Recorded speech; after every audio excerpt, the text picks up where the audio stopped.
Nagkasagutan nga itong si Calvin Abueva at asawa ni Mo Tautua pagkatapos ng Game 2 Finals dito sa dugout.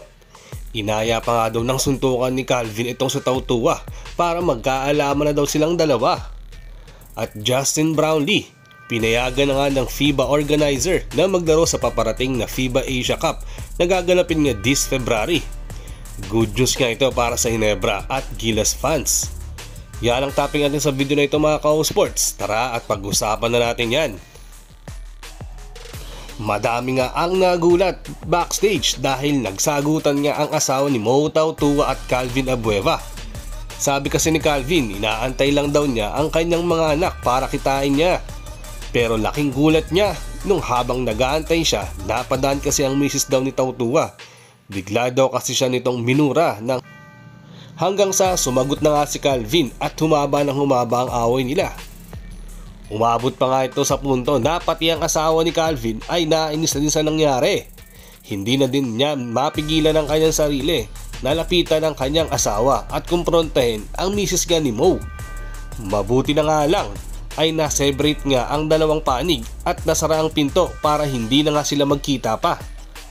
Medyo nakakaya nga lang kasi mga ka-sports. Sobrang daming tao that time at nasa waiting area nga sila na kung saan madaming fans ang nakakakita. Syempre, hindi nga maiwasan ng mga tao na mag-video habang nag-aaway ang dalawang panig. Umawat na nga din pati si Leo Austria at yung nakatataas ng SMB na si Robert Non para lang patigilin itong si Abueva. Palipasin na nga rin daw at wag na nga daw magsalita ni Calvin para at least matapos na ang issue nilang dalawa. Tingin ko kaya lumaki ng gusto ang issue na to mga ka-sports ay dahil na din siguro natalo nga ang Magnolia at parang napikon nga si Calvin sa isang possession na kung saan dinilaan siya sa mukha ni Jericho Cruz nung naka-score siya. Alam nyo naman na hilig ang gawin ni Abueva yung mga ganyang posture kapag nakaka-score, yung mga asar ng kalaban para masira nga ang laro nila. Pero nabaliktad nga kasi mga ka-sports ang nangyari. Kay Abueva nangyari yung lahat. Alam nyo naman na medyo mainitin nga din ang ulo niyan. Konting kanti lang, magiinit din siya. Kaya tingin ko, kasama nga sa game plan ng SMB ang sirain ng laro ni Calvin. Kasi alam nila na energy player nga siya ng Magnolia. So kapag nasira nga ang laro niya, malaki ang chance na magbabago nga ang tempo at laruan ng Mags. Naging effective nga ito para sa SMB sa tingin ko mga ka-sports. Kasi kahit natawagan niya ng technical foul itong si Jericho Cruz, nasira naman niya ang laro ni Calvin at ng Magnolia.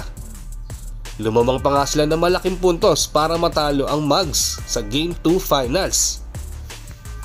Wala nga din pinipili itong si Jericho Cruz kahit pa alam niyang sister company ang kalaban nila sa series. Game pa din siya sa lahat para manalo nga ang kanilang kupunan at makuha ang championship na ito. Pero syempre, hindi pa din maiwasan ng mga tao na isipin na palabas lang ito kaya ng SMB at Magnolia para pag-usapan ng series na ito at maging interesado pa ang mga tao at panoorin na din ang series. Kasi alam nyo naman, kapag may issue nga sa finals, mas pag-uusapan at panonoorin. Unlike sa hayaan lang sila maglaban. Tapos, tambak pa nga ang nangyayari dito sa laro. So, mababa nga ang sales ng ticket at manunood kahit sa TV. Yun nga lang talaga mga ka-sports sa tingin ko, nag-backfire lahat dito kay Calvin.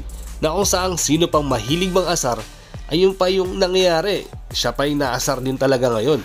Kaya ingat Idol Calvin Abueva. Kasi baka mamaya mapatawang ka na naman ng sanction ng PBA at ng inyong company na SMC.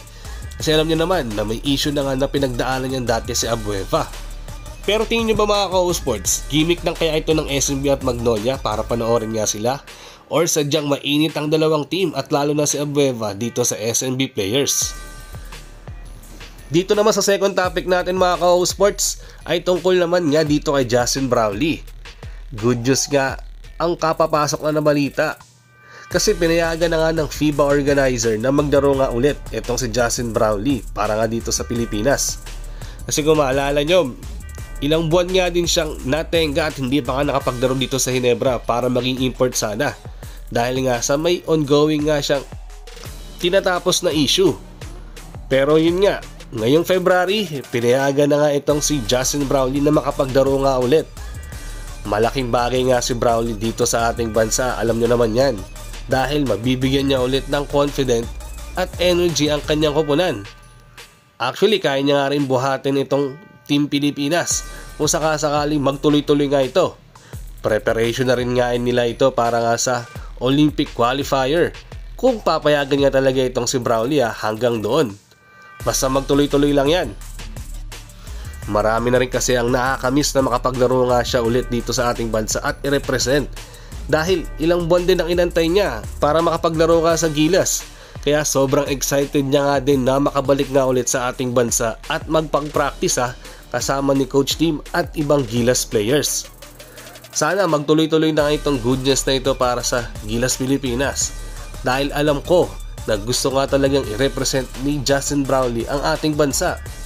At sa malamang, madaming fans niya din ang nag-aantay na mapanood nga ulit siya suot ang bansang Pilipinas.